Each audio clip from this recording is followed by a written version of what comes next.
नमस्कार दोस्तों, जीत एक जिद है यूट्यूब चैनल को सब्सक्राइब करने के लिए दबाएं सब्सक्राइब का बटन और घंटी दबाना ना भूलें। नमस्कार दोस्तों, आपके अपने यूट्यूब चैनल जीत एक जिद है में आपका स्वागत करता हूं। दोस्तों, मैं एक खास सीरीज ज्ञान भंडार की सीरीज को कंटिन्यू करता हूं और आज हम अर्थव्यवस्था के बारे में बात करेंगे।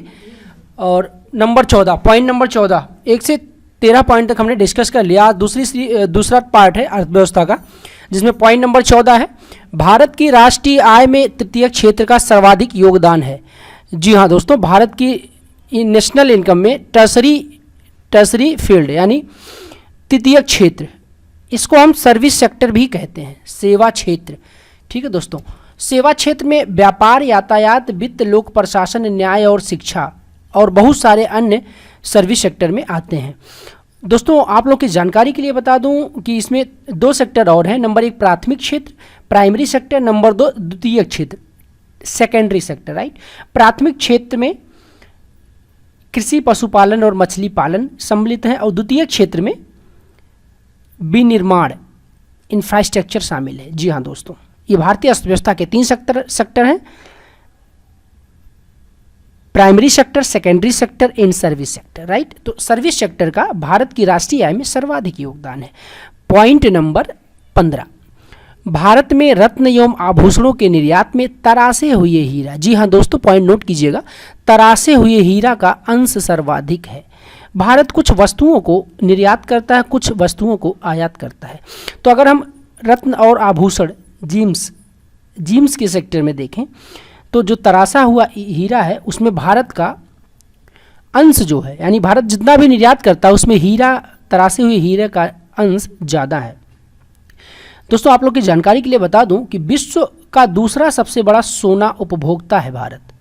जी हाँ, गोल्ड कंज्यूमर, यानी सबसे ज़्यादा सोना विश्व में दूसरे नंबर पे भारत में उपयोग में लाया जाता है। दूसरा पॉइंट है दोस्तों, इसी से विश्व का दूसरा सबसे बड़ा हीरा निर्यात करता। जी हाँ दोस्तों, जिस पे ये पॉइंट है, विश्व का दूसरा सबसे बड़ा देश भारत है जो तरासे हुए हीरों का निर्यात करता है, यानी दूसरे देशों को भेजता है।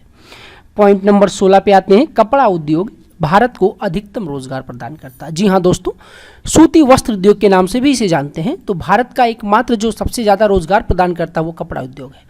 पॉइंट नंबर 17, चीन विश्व का वह प्रथम देश है जिसने आधिकारिक रूप से परिवार नियोजन, फैमिली प्लानिंग कार्यक्रम को अपनाया। जी हाँ दोस्तों, चीन ही विश्व का एकमात्र देश है जिन्होंने आधिकारिक रूप से सबसे पहले परिवार नियोजन कार्यक्रम को अपनाया था।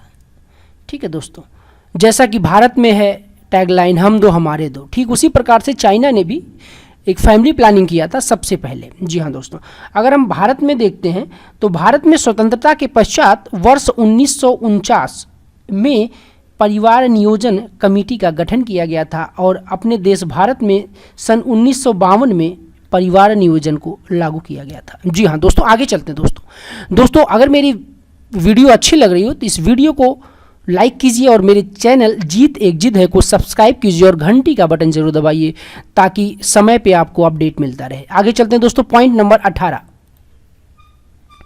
विश्व का सबसे महंगा शहर। जी हाँ दोस्तों, बहुत महत्वपूर्ण क्वेश्चन है।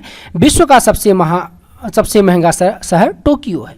जी हाँ दोस्तों, टोक्यो जापान की राजधानी है, यह सबसे बड़ा नगर है जापान का। जी हाँ दोस्तों, टोक्यो जापान का सबसे बड़ा नगर है और ये जापान की राजधानी भी है और ये जापान के होन्शु नोट कीजिएगा दोस्तों, होन्शु द्वीप पर बसा है। और ख़ास बात तो ये है, इस शहर की समुद्र तल से जो ऊंचाई है वो 0 मीटर है, यानी समुद्र तल के बिल्कुल लेवल पे ये शहर बसाया गया है। पॉइंट नंबर 19, भारत में पहली मानव विकास रिपोर्ट यानी HDR ह्यूमन डेवलपमेंट रिपोर्ट अप्रैल 2002 में जारी की गई थी। जी हाँ दोस्तों, पॉइंट नंबर 19 है HDR ह्यूमन डेवलपमेंट रिपोर्ट। ये दोस्तों मासिक रिपोर्ट होती है, सालीना एक वार्षिक रिपोर्ट होती है और जो united nation development program UNDP के ऑफिस से हर साल जारी किया जाता है। और पहला ह्यूमन डेवलपमेंट रिपोर्ट 1990 में जारी किया गया था UNDP द्वारा और इसको जारी करने वाले पाकिस्तान के इकोनॉमिस्ट महबूब उल हक और भारतीय नोबेल विजेता अमर्त्य सेन जी थे। जी हाँ दोस्तों। पॉइंट नंबर 20, राष्ट्रीय विकास परिषद एनडीसी नेशनल डेवलपमेंट काउंसिल का पदेन सचिव योजना आयोग के सचिव अर्थात प्रधानमंत्री होते हैं।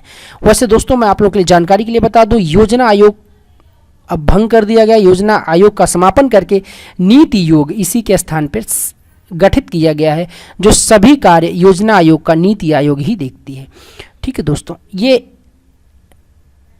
एनडीए गवर्नमेंट द्वारा इस योजना का नाम परिवर्तित किया गया है और इसके जो राष्ट्रीय विकास परिषद यानी एनडीसी के जो सचिव होते हैं वो योजना आयोग यानी अभी नीति आयोग के जो प्रेसिडेंट होते हैं, प्रधान होते हैं यानी प्रधानमंत्री होता है।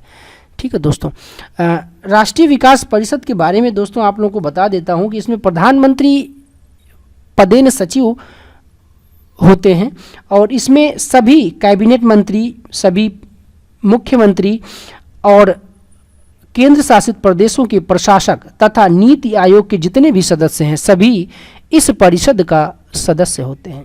दोस्तों पॉइंट नंबर 21 की तरफ चलते हैं। पॉइंट नंबर 21, भारत में प्रगामी या प्रतिगामी कर प्रणाली है। जी हाँ दोस्तों, एक होता है समान कर प्रणाली और एक होता है प्रतिगामी या प्रगामी कर प्रणाली। प्रगामी कर प्रणाली संपत्ति पर जो कर लगता है यानी इनकम टैक्स या किसी भी तरीके का जो कर लगता है देश में वो घटता और बढ़ता रहता है, डिपेंड करता है क्षेत्र एरिया पे। लेकिन जो समान कर होता है, कुछ देशों में समान कर की भी नीति लागू हुई है जो एक समान टैक्स लगता है यानी इतनी संपत्ति पे आपको 1% टैक्स देना होगा तो देना होगा। इसलिए भारत हमारा दोस्तों, भारत हमारा विकासशील देश है। ठीक है, तो यहाँ हम एक समान कर लगाने से नुकसान ही कर सकते हैं सरकार का, तो इसलिए भारत सरकार ने प्रगामी कर प्रणाली लागू किया है। दोस्तों पॉइंट नंबर 22, भारत के विदेशी विनिमय का रक्षक भारतीय रिजर्व बैंक है। जी हाँ दोस्तों, भारतीय रिजर्व बैंक का नाम जब भी आता है मैं आपको एक तथ्य जरूर बताता हूँ कि भारतीय रिजर्व बैंक की स्थापना कब हुई थी। तो भारतीय रिजर्व बैंक की स्थापना 1 अप्रैल 1935 कोलकाता में हुई थी और इसका मुख्यालय मुंबई है। बहुत सारे परीक्षाओं में सीधा क्वेश्चन आता है तो आप लोग याद रखिएगा दोस्तों। और reserve bank of India Bharat का एकमात्र केंद्रीय बैंक है जो सभी बैंकों का संचालन और निगरानी करता है। दोस्तों भारत के विदेशी विनिमय यानी फॉरेन एक्सचेंज का जो रक्षक है वो भारतीय रिजर्व बैंक ही है। पॉइंट नंबर 23, शेयर घोटालों से संबंधित विभिन्न पहलुओं की जांच हेतु जानकी रमन समिति गठित की गई थी। दोस्तों इस भारत देश में अभी तक बहुत सारे शेयर मार्केट के घोटाले हो चुके हैं, तो उस समय घोटाले को ध्यान में रखते हुए एक समिति गठित की गई थी जिसका नाम जानकी रमन समिति थी। जी हाँ दोस्तों, इस समिति का उद्देश्य बैंकों की प्रतिभूतियों के सौदों की जांच करना था। जी हाँ, बैंकों की प्रतिभूतियों के सौदे की जांच करना था।